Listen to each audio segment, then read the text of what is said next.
마태복음 5장 8절 말씀을 다시 한번 같이 읽어보겠습니다. 마음이 깨끗한 사람은 복이 있다. 그들이 하나님을 볼 것이다. 아멘. 착한 남편 때문에 이혼을 고민하고 있다는 한 여성의 사연입니다. 이분의 남편은 누구나 부러워할 만한 남편입니다. 주변 사람들은 이 남편을 보면 참 사람 좋다, 저런 남편이면 아무 걱정 없겠다 라고 칭찬합니다. 실제로 이 남편은 남에게 싫은 소리 한 번 못합니다. 남을 탓하거나 화내는 법도 없습니다. 남을 속이는 것도 없고 본인이 손해를 봤으면 봤지 남에게 손해를 입히지 않습니다. 누군가 도움이 필요하다고 하면 기꺼이 나서서 도와주는 착한 마음을 가진 남편입니다. 그런데 문제는 바로 그 착함입니다. 이 남편은 남의 부탁을 거절하지 못합니다. 친척이 돈을 빌려달라고 하면 집안 형편을 생각하지 않고 돈을 빌려줍니다. 친구가 갑자기 부탁을 하면 가족과의 약속도 미뤄가며 친구 일을 돕습니다. 회사 동료가 힘들다고 하면 그 동료의 일까지 떠맡아 합니다. 겉으로 보기에는 천사 같은 남편이지만 시간이 갈수록 아내는 점점 지쳐갔습니다. 아내는 말합니다. 저는 남편이 착하다는 것을 잘 알고 있습니다. 그러나 그 착함 때문에 가정이 무너지고 있습니다. 남편은 밖에서는 좋은 사람일지 몰라도 저에게는 남편이 아니라 남의 편일 뿐입니다. 착함이란 것이 무조건 좋은 것은 아닙니다. 마음이 좋은 사람, 착한 사람, 순수한 사람이라는 소리를 듣고 사는 것은 나쁘지 않습니다.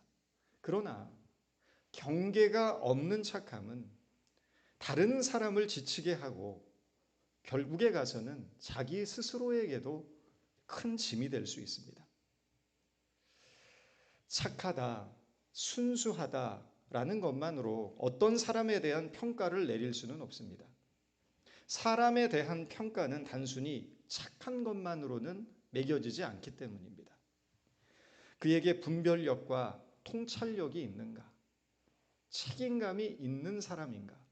성실함으로 주어진 일을 잘 수행하는가?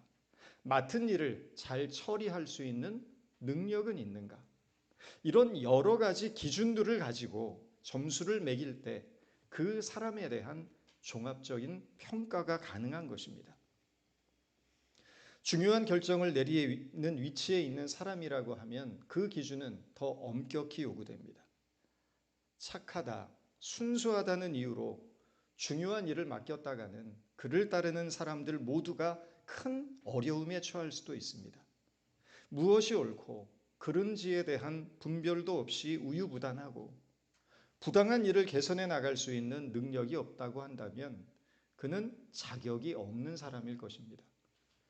본문에서 예수님께서는 마음이 깨끗한 사람이 복이 있다고 하셨습니다. 우리말 깨끗한으로 번역된 헬라어는 카다로스입니다. 카다로스는 유대교에서 정결 예식을 치를 때 사용되었던 단어입니다. 당시 유대교의 율법에서 가장 강조되는 개념은 부정과 정결이었습니다. 부정과 정결이라는 것은 단순히 깨끗하다, 더럽다 라는 위생적인 개념을 넘어서 영적인 의미를 가졌습니다. 부정은 하나님 앞에 설 수 없는 상태, 즉 하나님과의 관계가 단절된 상태를 뜻합니다. 정결은 하나님과 교제할 수 있는 상태, 다시 말해서 하나님 앞에 설 수 있는 준비가 된 상태를 뜻합니다. 이것이 정결의 의미였습니다. 마음이 깨끗하다는 것은 단순히 착하고 순수하다는 것이 아닙니다. 인격적이고 성품이 훌륭하다는 뜻도 아닙니다. 도덕적이거나 윤리적인 차원의 이야기를 하는 것도 아닙니다. 물론 그리스도인은 착해야 하고 인격적이고 도덕적이어야 합니다. 그렇지만 꼭 그리스도인이 아니라고 해도 이 세상에는 착하고 인격적이고 윤리적인 사람은 얼마든지 많습니다.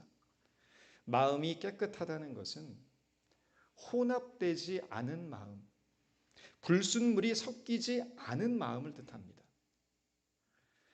이것은 하나님을 향한 한결같은 마음이며 하나님만을 바라보는 마음입니다. 하나님 앞에 설 수 있는 준비가 된 마음입니다. 언젠가 한 방송에서 7명의 여자를 사랑한 어떤 남편에 대한 이야기를 다룬 적이 있습니다. 한 여자에게 진솔한 사랑을 고백하고 결혼을 했는데 결혼을 하고 나서 보니까 이 남성이 동시에 사귀고 있던 여자가 6명이 더 있었습니다. 그는 바람둥이였습니다. 사실 인간이 살아가면서 평생토록 한 사람만을 진심으로 사랑하고 그 사람만을 바라본다는 것은 쉬운 일이 아닙니다. 인간의 마음이라는 것이 변덕스럽기 때문입니다. 여러분, 10계명의 첫 번째 계명을 기억하고 계십니까? 출애굽기 20장 3절입니다. 너는 나 외에는 다른 신들을 내게 두지 말라. 이 계명은 하나님께서 출애굽한 이스라엘 백성들이 가나안 땅에 들어가기 전에 주신 강령입니다. 고대 사회는 다신교였습니다. 여러 신을 섬기는 일이 지극히 자연스러운 시대였습니다. 이제 가나안 땅에 들어가게 되면 풍요와 번영을 약속하는 더 많은 이방의 신들이 이스라엘 백성들을 유혹하게 될 것입니다. 그런 신앙의 도전 앞에 서 있는 이스라엘 백성들에게 하나님께서는 너희는 오직 나만을 섬기라고 하십니다. 나만을 의지하고 나만을 사랑하고 다른 신들에게는 마음을 주지 말라고 하십니다. 그러나 모세가 시내산에서 하나님으로부터 이 십계명을 받고 있던 그 시간마저도 이스라엘 백성들은 금부치를 모아서 금송아지를 만들고 그 앞에 절하고 있었습니다. 이것이 사람입니다. 하나님께로부터 십계명을 받고 있는 그 엄중하고 거룩한 순간에도 인간의 마음이라는 것은 하나님이 아닌 눈에 보이는 것을 의지하고 집착하며 자기의 욕망이 투영된 우상 앞에 절하고 있었던 것입니다. 예레미야는 이렇게 탄식한 바 있습니다. 예레미야서 17장 9절입니다. 만물보다 더 거짓되고 더 썩은 것이 사람의 마음이니 누가 그 속을 알겠습니까? 하나님을 떠나서 자기의 욕심을 따라 살아가는 것이 인간의 본성입니다. 우리에게 금송아지라는 것은 황금으로 만든 우상이 아니라 우리가 애타게 구하고 바라는 돈, 물질, 성공, 소유, 쾌락입니다. 우리의 눈에 보이고 몸으로 느낄 수 있는 즉각적이고 감각적인 만족을 따라 살아가며 하나님보다 돈을 더 사랑하고 그것을 신뢰할 때 우리는 이스라엘 백성들이 금송아지 앞에 무릎을 꿇었던 것과 별반 다를 바가 없는 것입니다. 오래전 부목사 시절에 새벽 기도에 열심이던 한 집사님이 계셨습니다. 누구보다 열렬히 새벽마다 기도하셨습니다. 그런데 그분의 기도 제목은 오로지 부동산이었습니다. 땅값이 오르면 감사하고 땅값이 떨어지면 괴로워합니다. 그분의 하나님은 부동산의 신이었습니다. 저는 종종 하나님을 믿는 우리 성도들의 신앙이 유치하고 이기적이라는 생각이 들 때가 있습니다. 조금도 손해볼 생각은 없고 어떻게든 하나님의 능력을 이용해서 자기의 이익만을 얻을 궁리를 하고 있습니다. 하나님을 통해서 복을 받으려고만 하지, 하나님을 믿는 그 신앙 때문에 믿는 성도들이 삶 속에서 마땅히 감수해야 할 어려움은 거부하고 회피합니다. 물질의 복을 얻고 어떤 성공과 출세를 보장한다면 악마에게라도 영혼을 팔 태세입니다. 쾌락과 즐거움을 위해서라면 언제라도 신앙을 버릴 준비도 되어 있습니다. 그러나 여러분, 우리가 하나님을 믿는 근본적인 목적은 하나님 앞에 영광스러운 존재가 되는 것에 있습니다. 그래서 신앙이라는 것은 단지 문제 해결을 받고 이 세상에 복을 얻는 싸움이 아니라 예수님을 닮아가는 싸움이 되어야 하는 것입니다. 결국 이 싸움에서 승리하기 위해서는 우리의 마음이 깨끗해져야 합니다. 혼합되지 않는 마음, 오직 하나님만을 바라보는 마음을 가져야 한다는 것입니다. 어떻게 하면 그런 마음을 가질 수가 있을까요? 매일매일 하나님 앞에서 내 마음의 상태를 확인하고 점검해야 합니다. 인생이 빛나는 정리의 마법이라는 책이 있습니다. 이 책은 정리의 목적이란 집안을 깔끔하게 만드는 것이 아니라 내 삶의 가치와 우선순위를 재발견하는 것이라고 말합니다. 가지고 있어도 설레지 않는 물건들을 하나씩 하나씩 버리면서 내가 어떤 물건을 소중히 여기고 있고 무엇의 가치를 두고 살아가고 있는지를 돌아보게 된다는 것입니다. 이 책에서 말하는 정리의 핵심은 버리는 것에 있습니다. 버리는 것이 나다운 삶을 살아가는 첫걸음이 된다는 것입니다. 신앙도 그렇습니다. 신앙도 버림을 통하여 그리스도인다움을 회복하는 일입니다. 누군가에 대한 미움, 원망, 오만, 불손, 사나움, 집착과 탐욕을 버려야 합니다. 버리지 않으면 아무리 좋은 것이 들어오려고 해도 채워질 수가 없습니다. 버려야 마음이 가벼워지고 새로운 은혜를 담을 수 있는 공간이 생기는 법입니다. 그리고 그 빈 마음을 주님의 말씀으로 채워나가야 합니다. 사랑과 용서와 자비로 채우고 겸손과 인내와 온유함으로 채워야 합니다. 이 비움과 채움을 통해서 우리는 조금씩 주님을 닮아가게 되는 것입니다. 먼지는 한 번 턴다고 사라지지 않습니다. 끊임없이 내려앉기에 그때마다 끊임없이 털어야 합니다. 이 비움과 채움은 우리가 살아가는 모든 삶 속에서 매일 매 순간 반복되어야 할 그리스도의 숙명입니다.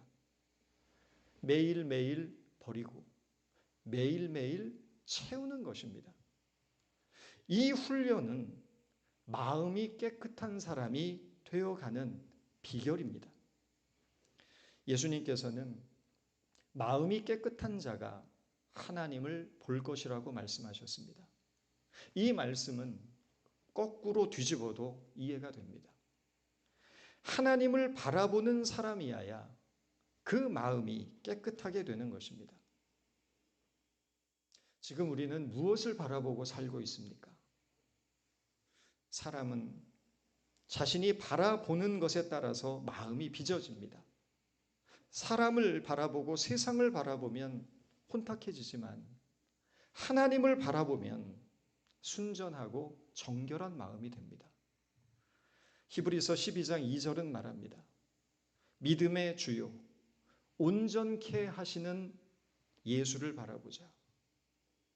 하나님을 바라보는 눈에는 지금도 우리 삶 속에서 역사하고 계시는 하나님의 일하심이 보입니다. 지금 우리가 무엇을 바라보며 살고 있는지 돌아볼 수 있기를 바랍니다. 우리의 눈이 매일 매 순간 주님을 바라볼 때 우리의 마음이 깨끗하게 되고 그 마음이 우리를 하나님께로 인도해 나갈 것입니다. 기도하겠습니다. 하나님, 오늘 우리에게 마음이 깨끗한 자가 하나님을 볼 것이라고 말씀해 주시니 감사합니다. 우리의 눈이 이 세상에 욕심에 빼앗기지 않게 하시고 주님만 바라보는 순전한 눈이 되게 하여 주옵소서. 날마다 나의 마음을 점검하고 살펴서 우리 마음속에 켜켜이 쌓여있는 미움과 시기와 오만과 불손과 교만과 탐욕을 버리게 하시고 용서와 사랑과 겸손과 온유함과 자비로 채우게 하여 주옵소서. 먼지가 끊임없이 쌓이듯 우리 마음도 쉽게 더러워짐을 고백하오니 그러므로 매일 매순간 주님 앞에서 비우고 털어내고 좋은 것으로 채우는 훈련을 잊지 않는 저희들이 되게 하여 주옵소서. 예수님의 이름으로 기도드렸습니다.